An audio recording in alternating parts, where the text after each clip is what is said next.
नमस्कार साथियों, एक बार फिर हाजिर हम आप साथ एक नए और बहुत महत्वपूर्ण वीडियो के साथ। फ्रेंड्स, आज इस वीडियो में बात करेंगे, अगर आप एक पेंशन धारक हैं, चाहे आप वृद्धावस्था, दिव्यांग, विधवा पेंशन ले रहे हैं, तो इस कंडीशन में सरकार ने कुछ पेंशनर्स के पैसे रोक दिए हैं। इसके पीछे कारण क्या रहा है? तो दो महत्वपूर्ण कारण रहा है जो आज इस वीडियो में जानेंगे। साथ ही साथ अगर इस कारण को आप दूर कर लेते हैं तो आपको पेंशन दे दी जाएगी। जैसा कि मैंने लाइव प्रूफ भी आपको वीडियो दिखाया, जिसमें आपको मैंने बताया कि यहाँ पे 12-12 महीने का भी पेंशन एक साथ दिया गया है।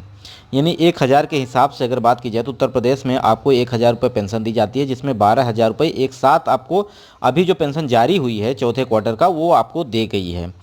यानी तो सरकार की तरफ से अगर यहाँ पर आप दो कार्य कर लेते हैं तो आपको ये पैसा मिल जाएगा। अगर आप ये कार्य नहीं करेंगे तो आपका पैसा रुका रहेगा। साथ ही साथ कौन से प्रदेश में कितनी यहाँ पे पेंशन जो है कि मिल रही है बढ़कर, उस पर भी हम चर्चा करेंगे। तो वीडियो के अंत तक बने रहिएगा। चैनल पर पहली बार विजिट कर रहे हैं, चैनल को सब्सक्राइब कर लीजिएगा। तो देखिए फ्रेंड्स, इसी प्रकार से मैं आपको सरकारी योजनाओं से संबंधित, खास तौर पर अगर बात की जाए प्रधानमंत्री किसान सम्मान निधि का हो या प्रधानमंत्री आवास योजना का हो, उज्ज्वला गैस सिलेंडर है, जितनी भी सरकारी योजनाएं हैं लगातार मैं आपको वीडियो प्रोवाइड करता रहता हूं। इसी कड़ी में आज एक सूचना के बारे में बात करेंगे। लास्ट में वीडियो के अंत तक बने रहिएगा। आइए वीडियो को शुरू करते हैं। तो सबसे पहले अगर मैं बात करूं यहाँ पे, तो सरकार की तरफ से अभी उत्तर प्रदेश में खास तौर पर अगर बात की जाए तो चौथे क्वार्टर का पैसा भेज दिया गया है, जो कि विधवा, दिव्यांग, वृद्धावस्था। तो इसका आप लाइव प्रूफ भी वीडियो देख चुके हैं, पीछे मैंने आपको वीडियो प्रोवाइड किया है, बशर्ते आप अपना बैंक अकाउंट भी चेक करा सकते हैं। तो आप अगर गरीबी रेखा के नीचे जीवन यापन कर रहे हैं, ऐसे गृहस्थी जैसे मजदूरी कर रहे हैं, या कोई रेडी पटरी पर दुकान लगा रहे हैं, या आपकी उम्र 60 साल हो चुकी है, या आप दिव्यांग हैं या विधवा हैं, ऐसे कंडीशन में सरकार जो है कि आर्थिक सहायता प्रदान करती है गरीब परिवारों को, और यह पेंशन के तौर पर आपको देती है। जिसमें 3 प्रकार की पेंशन अगर मैं बात करूं तो उत्तर प्रदेश की तरफ से चलाया जाता है, विधवा, दिव्यांग, वृद्धावस्था, और एक कंडीशन और है, कुष्ठ रोगियों को सरकार की तरफ से 3-3 हज़ार रुपये का पेंशन दिया जा रहा है। तो अब जिन लोगों का पेंशन रुका हुआ है वो रीज़न क्या है, इस पर हम चर्चा करें पहले। तो सरकार की तरफ से यहाँ पर यह बताया गया है कि जो भी पेंशन धारक अपना KYC कंप्लीट नहीं किए हैं उनको यह पेंशन रोक दी गई है। ठीक है, इसका रीज़न क्या रहा है कि बहुत सारे ऐसे लाभार्थी हैं जिनकी मृत्यु हो चुकी है। ऐसे लाभार्थी चाहे विधवा, दिव्यांग, वृद्धावस्था पेंशन धारक हैं, उनकी मृत्यु हो चुकी है, फिर भी उनके खाते में पैसा ट्रांसफ़र किया जा रहा है। अब यह पैसा उन पात्र नागरिकों को नहीं मिल पाता है जिनको ज़रूरत है। तो ऐसे में क्या करे सरकार, KYC कंप्लीट करा रही है। अब KYC आप डिजिटली कर सकते हैं किसी साइबर कैफ़े पे, या अपने ग्राम पंचायत में अगर बात की जाए तो कंप्यूटर ऑपरेटर की वैकेंसी भी की गई है, खासतौर पर उत्तर प्रदेश में, वहाँ से भी आप कर सकते हैं। बशर्ते अगर आप KYC नहीं कंप्लीट करेंगे तो आपको यह पैसा नहीं दिया जाएगा। दूसरी बात, आपको बैंक KYC भी करना है। बैंक KYC करने का मेन पर्पज़ रहा है गवर्नमेंट का कि यहाँ पर आपको जो पैसा जारी किया जाता है वो सीधे आपको DBT के माध्यम से आपके खाते में भेजा जाता है। तो ये डायरेक्ट आपके बैंक ट्रांसफ़र किया जाता है। तो आधार लिंक अगर होगा तभी आपको यह पैसा ट्रांसफ़र किया जाएगा।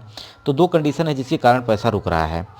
तो आपको अपना पहला KYC कंप्लीट करना है, और KYC अगर आप कंप्लीट कर लेते हैं तो अपना आधार अपना बैंक में अकाउंट में जो कि लिंक करवा दें, जिससे आपका पैसा ना रुके।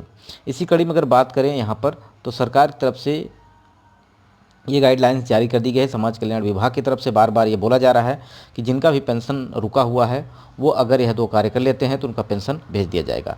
तो पेंशन KYC कराना अब सभी लाभार्थियों के लिए आवश्यक कर दिया गया है।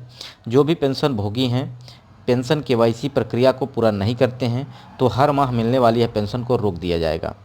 सरकार द्वारा पेंशन प्राप्त करने वाले अभ्यर्थियों को, लाभार्थियों को यह दिशा निर्देश जारी कर दिया गया है कि जो भी पेंशन धारक हैं अपना बैंक KYC और अपना KYC कंप्लीट जरूर करा लें। अगर यह आप कार्य कर लेते हैं तो आपको यह पेंशन लगातार मिलती रहेगी। अब बहुत सारे गरीब ऐसे हैं जो वृद्धावस्था, दिव्यांग, विधवा पेंशन ले रहे हैं, अब उन्होंने KYC कंप्लीट नहीं किया है, बैंक KYC कंप्लीट नहीं किया है, तो ऐसे उनमें उनका 6 महीने, 8 महीने, 10 महीने से पेंशन रुका हुआ है। अगर रुका हुआ है तो अगर आप ये 2 कार्य कर लेते हैं तो आपको पेंशन दे दी जाएगी। अगर यह कार्य नहीं करते हैं तो आपका पेंशन ऐसे ही लटका रहेगा, आपको पेंशन नहीं मिलने वाली है। तो सबसे पहले पहले अगर हम बात करें तो कौन कौन से राज्य में कितनी पेंशन दी जा रही है, तो यहाँ पे हरियाणा सरकार की तरफ से अगर बात करें जो सबसे ज़्यादा अभी यहाँ पे 3,000 रुपये पेंशन हर महीने के हिसाब से दिया जा रहा है, जो कि सबसे ज़्यादा यहाँ भी दिया जा रहा है। वहीं अगर मैं बात करता हूँ दूसरा स्थान यहाँ पर दिल्ली का है, जहाँ पर 2,500 रुपये पेंशन दिया जा रहा है और इसकी भी कई कंडीशन है। जिसकी उम्र 80 और 90 साल के बीच में है उनको यह धनराशि दी जा रही है। वहीं अगर मैं बात करता हूँ कि हिमाचल प्रदेश और आपका उत्तराखंड, तो यहाँ पर भी सरकार की तरफ से जो पेंशन दी जा रही है वो 1,500 रुपये दिए जा रही है। वहीं अगर मैं बात करूँ यूपी की तरफ से, उत्तर प्रदेश सरकार यहाँ पे अभी पेंशन जो दे रही है वो 1,000 रुपये दे रही है। वहीं कुष्ठ रोगियों को 3,000 रुपये पेंशन हर महीना दिया जा रहा है। वहीं अगर मैं मध्य प्रदेश की बात करता हूँ तो मध्य प्रदेश में भी 600 रुपये, और एक कंडीशन है कि जो यहाँ पर 900 रुपये बढ़ाकर यानी 1,500 रुपये भी दिया जा रहा है, बशर्ते दिव्यांग जो हैं जिनकी डिसेबिलिटी 40% से ज़्यादा है उनको यहाँ पे 1,500 रुपये भी दिया जा रहा है। तो ये सरकार की तरफ से सारे पेंशन्स जो कि जारी किए जा रहे हैं। वहीं राजस्थान सरकार की तरफ से 700 रुपये, 1,000 रुपये ये पेंशन दिया जा रहा है। तो बम्पर पेंशन में वृद्धि भी की गई है, बशर्ते जिन लोगों ने ई-केवाईसी और केवाईसी बैंक केवाईसी नहीं किया है उनका यह पैसा रोक दिया गया है। अब तब तक नहीं मिलेगा जब तक आप केवाईसी नहीं कर पाएंगे, यानी ई-केवाईसी और केवाईसी ना करने का कारण आप समझ चुके हैं कि पैसा रोक दिया जाएगा। और ई-केवाईसी कंप्लीट करने का कारण ये है कि यहाँ पे बहुत सारे ऐसे व्यक्ति हैं जो जिनकी मृत्यु हो चुकी है, जो अपात्र हैं या ऐसी श्रेणी के अंतर्गत आते हैं, तो उनको यहाँ पे पैसा भी जा रहा है, ट्रांसफ़र किया जा रहा है। तो इस कंडीशन में सबकी जांच की जाएगी। अब जिनका केवाईसी कंप्लीट होगा उनको पैसा दे दिया जाएगा, जिनका कंप्लीट नहीं होगा ई-केवाईसी उनको मृत घोषित कर दिया जाएगा, उससे उनका पेंशन काट दिया जाएगा।